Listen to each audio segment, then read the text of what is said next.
Hey guys, welcome to a new video.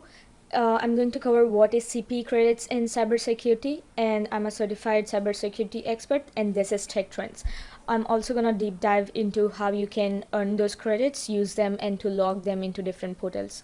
So what are CPE credits? CPE basically stands for Continuous Professional Education, and these credits can be earned to maintain your certifications by like upscaling or like learning new stuff, which are up to date with the industry standards. So why are CPE credits important? Because it basically shows that you're committed to your professional growth, and then it also helps to stay congruent with the current affairs in the cybersecurity and the best practices to patch them. And basically these credits are more or less used to maintain your certifications like CISSP certification, CISM, and Security Plus and stuff like that. These CPE credits, well, you can attend webinars or online classes. It can also be conference and workshop stuff like that, and then you can also teach or mentor others to earn these credits. You can also write and publish articles also if you want to just do like some self-study and like reading books and stuff like that. Those are also counted. So what are key certification portals? One is ISC2, which I'm going to show a demo at the end of this concept explanation. And then there's ISACA, and then there's CompTIA, and then there's EC Council, and then there's GIAC. So depending on which certification did you do, where do you have the membership, so it's not even easy. Like I would go a little bit deeper into that is more by saying that. So let's pick ISC2, which is my favorite so far. So if I did a certification called CISSP, now I don't want to get into like a deep part into it, because in order to get the CISSP certification you need to have like 5 years of experience, and in that you need to have like 4 years of experience, and 1 year of experience can be waived off if you have like I think CISM certification from ISC2 as well. So that's like 4 plus 1 year, and so then you're eligible to take the CISSP certification, and that's like $2,300 or something like that just to appear for the certification. So it's not just about the learning and stuff like that. So once you appear for that certification, the validity for the CISSP is 3 years, meaning at the end of the 3 years the certification is gonna expire. But in order for you to maintain this certification throughout these 3 years, you need to have 40 credits every year, so a total of 120, meaning you can also do like 120 credits divided by 3 years, so that's like 40 credits each year, just to maintain the certification. So in order to get those credits, again, we go to the webinars, attend conferences, do mentorship, research writing, and stuff like that, right?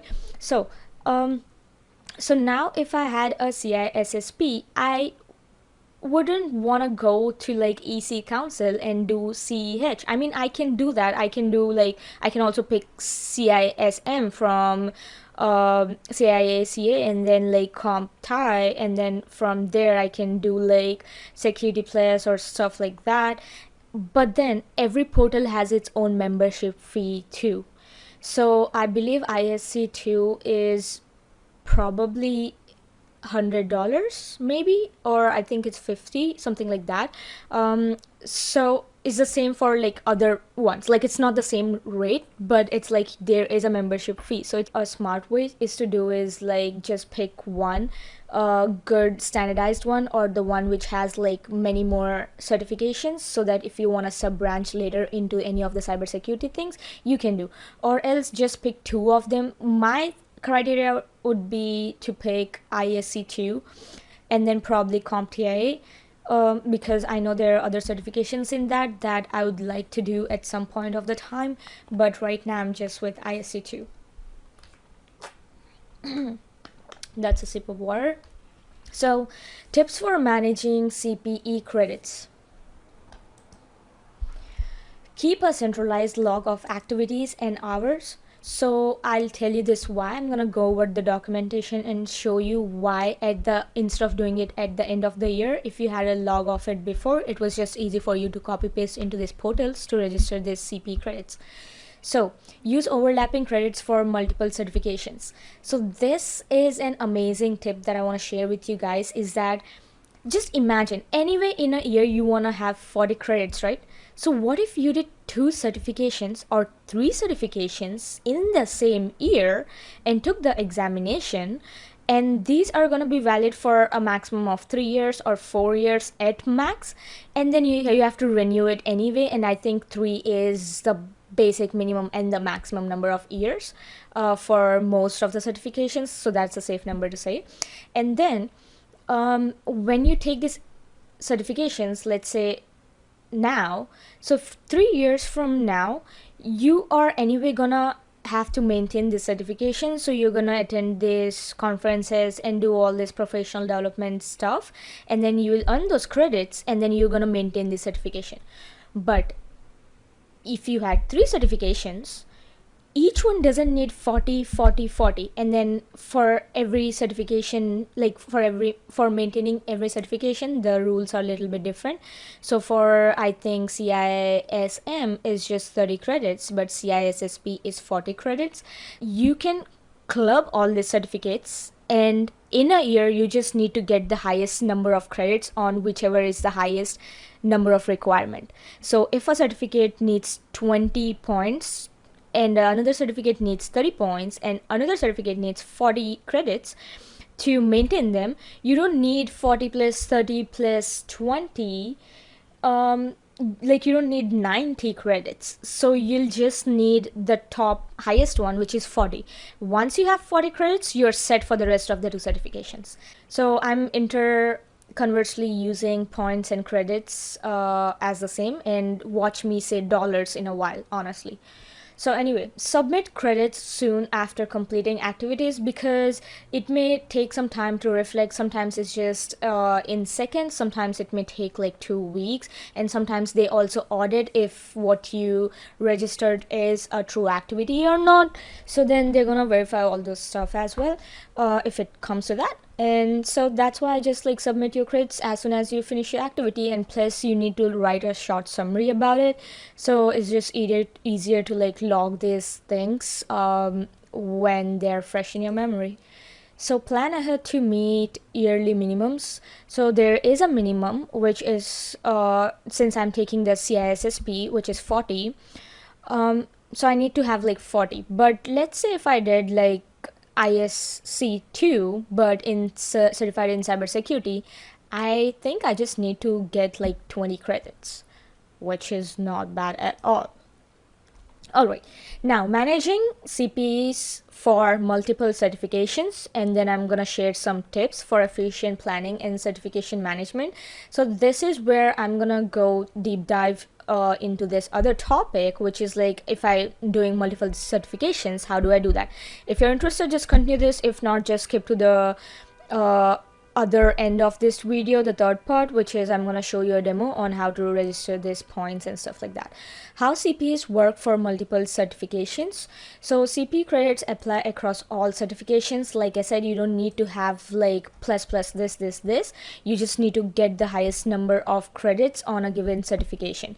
So earned credits from one certification counts towards others, and then no doubling of requirements. So if you had 2 certifications and if you need 40, you don't need like 80 per year, you just need 40 per year, and that's amazing.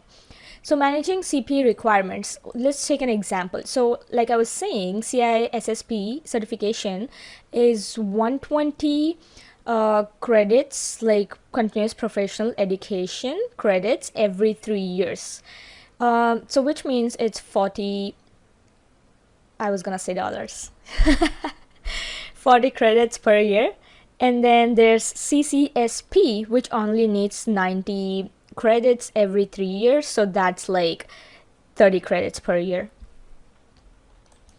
And then the requirement is follow the highest requirement, that is 120 by 3, because so we can just forget about the 91 because it's already just being included, like it's a subset of it.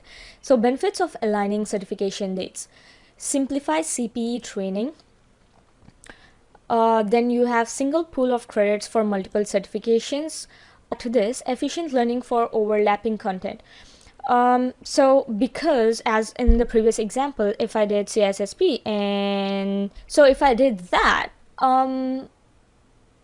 I would basically have I would have like some of the modules which are similar to that, because the CCSP is one level below the CISSP. So CISSP is like the most elite certification that someone could get from ISC2, and it's really hard too. So plus it's like expensive and all of that. So when you are at that point, you already know some basics. That's why you're at that point, like trying to appear for their certification. But then if the two modules are same, like if there are like three modules and one of the modules is same for both of them, might as well study at the same time, and then you just need to study the remaining 25% of the other certification when see. So align your exams in the same calendar year and then focus on the higher CPE requirements. So like instead of thinking like, oh, let me get 20 credits, just know that at the end of the year I need like 40 credits, and I should be good. So I need to attend these many webinars, these many conferences, or do some research or stuff like that. And then I should be good. So then choose activities that count for multiple certifications.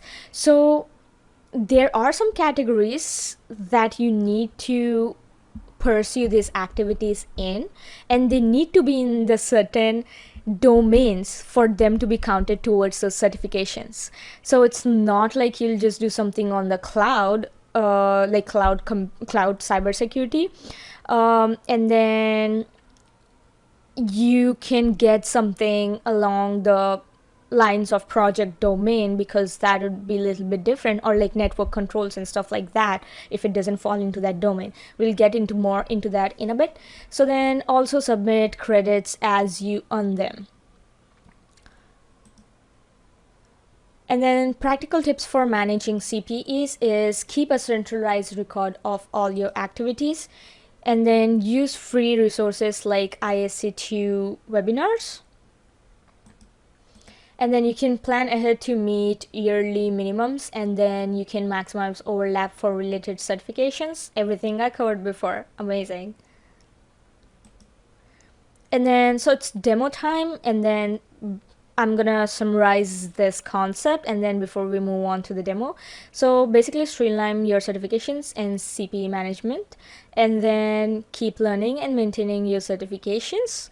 And please don't forget to like, comment, and subscribe for more professional tips. And if you have like any other questions, like just drop them in the comments. I would be happy to help. Now it's the demo time for some of the cybersecurity portals. So on the top you can see the ISC2, and then if you scroll down you have GIAC, and then you also have SANS, CISA, and so on, right? The EC Council and stuff like that. So whichever certification that you took, go into that portal. For already have this portal like open. So in here you can go through all this information. It's always good to read, and these are the type of certifications. So if I went to certification and then said find a certification for me, and here is everything about me, figure it out, and then it's gonna recommend you some certification. Once you're done with that, you're good. Anyway, also tip that this CC is certified in cybersecurity. This certification is sometimes free to do it, but it depends in at the end of the year, whatever. And women usually have women in cybersecurity initiative going for them too, so they also get it like sort of for free. They get to appear for free to the exam, but then this portal has a membership fee. Right, so we have the continuing education in here.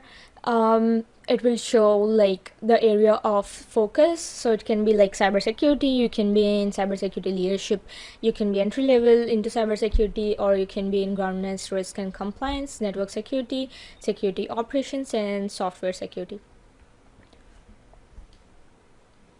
And right here you have your continuing education options, which is certificates, courses, and workshops. So go to members, and here you have the CPE portal. That's what we are gonna use to register our points.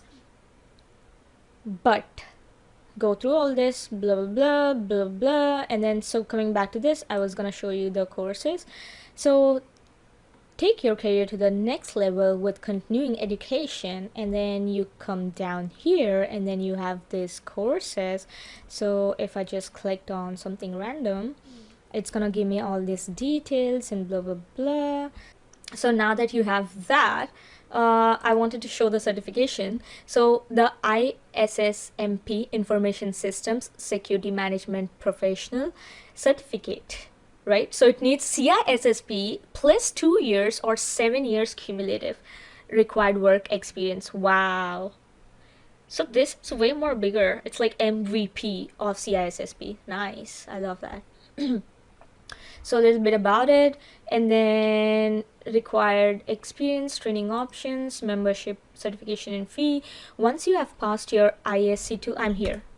Once you have passed your ISSMP exam and are certified, you need to rectify every 3 years. So it expires in 3 years, and then earn 60 CPE credits for each 3-year term, as long as these credits are specific to security management. So this is the domain. It needs to be in the security management domain, whatever research or things you're going to do for extracurricular activities. There is no additional annual membership fee for earning and maintaining this certification.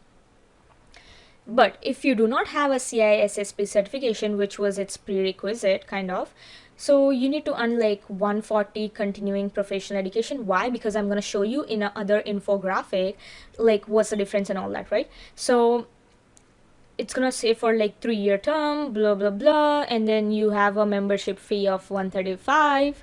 So all right, so set yourself for exam, and then if you are taking like the training option, I'm sure that's also like a lot. Anyway, so I'm done with that. Now I'm gonna come to where we're done with this, and then we were gonna be in the portal. So when you click on CPE Portal, it's gonna take you to this web page, right? And then over here you can see download your copy. So when you do that, it's gonna download an infographic giving you a small basic gist like this, and then you can go over this and see what are the new rules. So I'm gonna quickly run over this because this is good information, really good information. It took me a little bit time initially to like understand all this stuff, because it's its own education system at this point. That's what it's looking like. CPE, and then this is like something basic, blah blah blah. So here are the groups: group A, group B, right? What is group A, group B in the first place? So a group A is core cybersecurity activities within the area of your certification domains, which is certification trainings or conferences. Group B has like development activities not related to cybersecurity. So it can be like leadership training or just critical thinking, stuff like that. And then calculation of CPE credits. How do they calculate that? Oh, 1 hour of conference is equal to like what amount of CPE, right?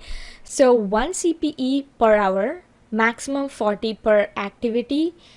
So 40 hours if it was depending on the category. So if it says 20, it means like 20 hours, right? Anyway, increments of 0.25, 0.5075 accepted. At the end of the date of the activity determines which cycle the CPE applies to. So there's also a different cycle, like you know how we do the quarterly system, blah blah. So they have their own cycle thing. And then all right, so coming back to this, if this certified in cybersecurity certification, if I had this, for that it can, if my activity fell into group A, it's gonna be added here. But the option with this is that if I didn't do group B, I would not be like screwed about it, or I don't have to worry about it, because I can also do some more activities, or I may have done some activities already in group A that already reach this limit.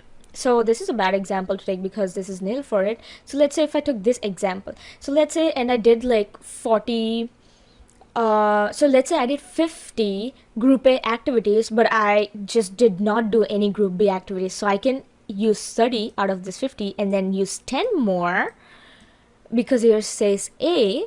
So I can use 10 more, and that would make a total of 40, and then I would still have 10 to carry over to next year.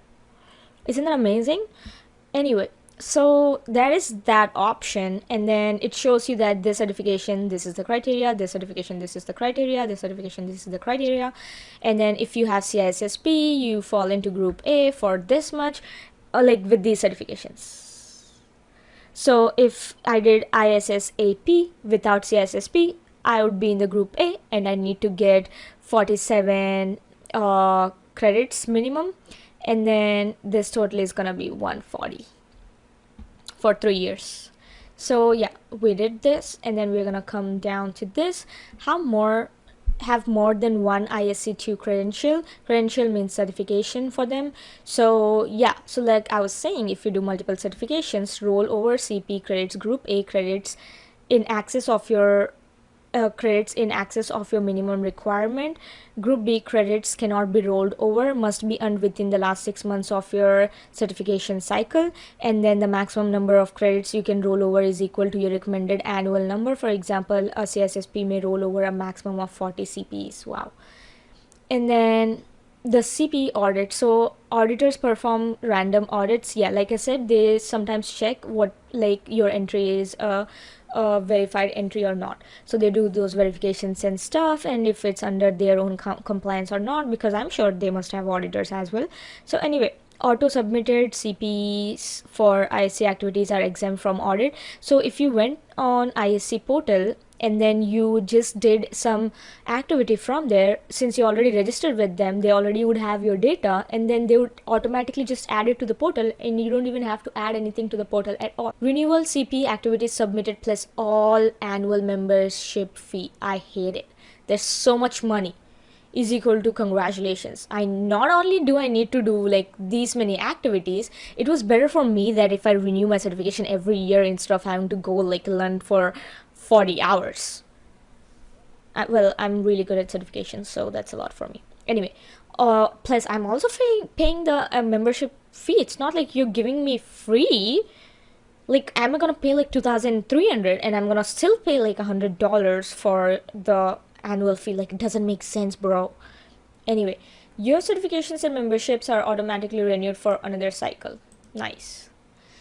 If you do not meet your CPE and AMF requirements by a certification cycle, you'll get a 90-day period basically where you can do your certifications and stuff, or meet those do activities and meet those criteria, and then you'll remain suspended for 2 years before your status is terminated. Okay, all right.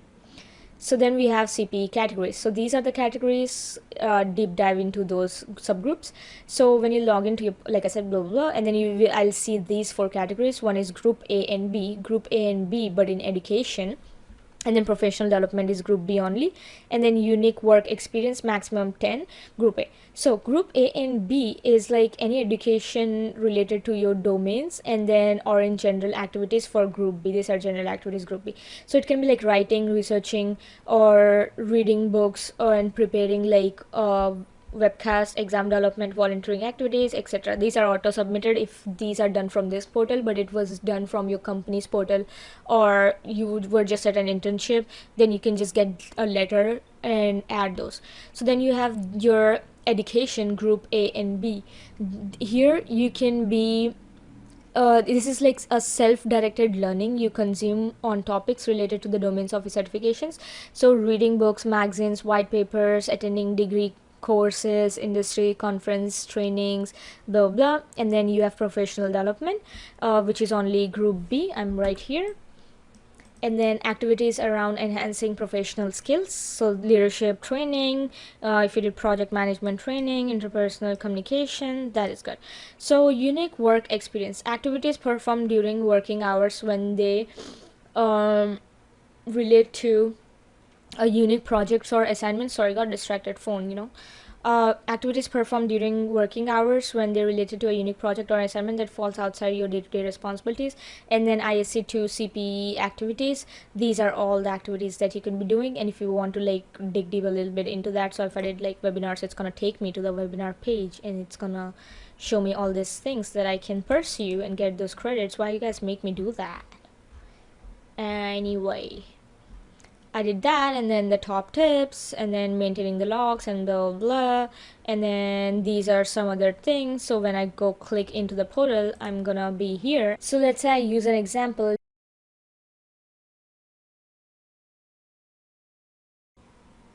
And then categories and details. So contribution to the profession, education or professional development, unique work. A, B, and this was what? Oh, that was in B too. Nice. So A B, and then B, and then B. So contributions to the professions, and then you can see the categories right here, which are the things. So let's say if I did like online webinars, podcasts, because I attended some conference, so I would say like cloud AI, and then presenter can be tech trends, and then year of publishing can be, why is it not working? Number pad. So let's say year of publishing, let's do 2012 honestly, and then I have like, it's gonna be either one or something like that, but let's say if I did like 1.50 for that, and then I have to write like A, B, C, and all that, and da da da da da da. So that's why you need to know what you're gonna write here. And then you'll receive a certification, right? You'll do uploads files, and then you'll upload, and then once you're done, you'll do save and continue. And then now it's gonna ask me, so I have this certification already, so that's why it's just like bringing this up, and it's like, oh, which domain did it fall into? So I'm gonna select like security principles, and I'm gonna do security operations, and then I'm gonna do save and continue. If there was another certification, I could have also opted for the security principles in that, and that would have been cool. So it's gonna give me a summary of this blah blah blah, and saying this is what, and then I would do submit, and that's it. And then either it will automatically add to it, or it will just wait for some time for it to get back. So I hope you guys loved this and got some value from it. If so, how am I gonna know? It's just we can't do one-sided communication. So let me know if this was helpful at all, and I'll see you guys in the next video.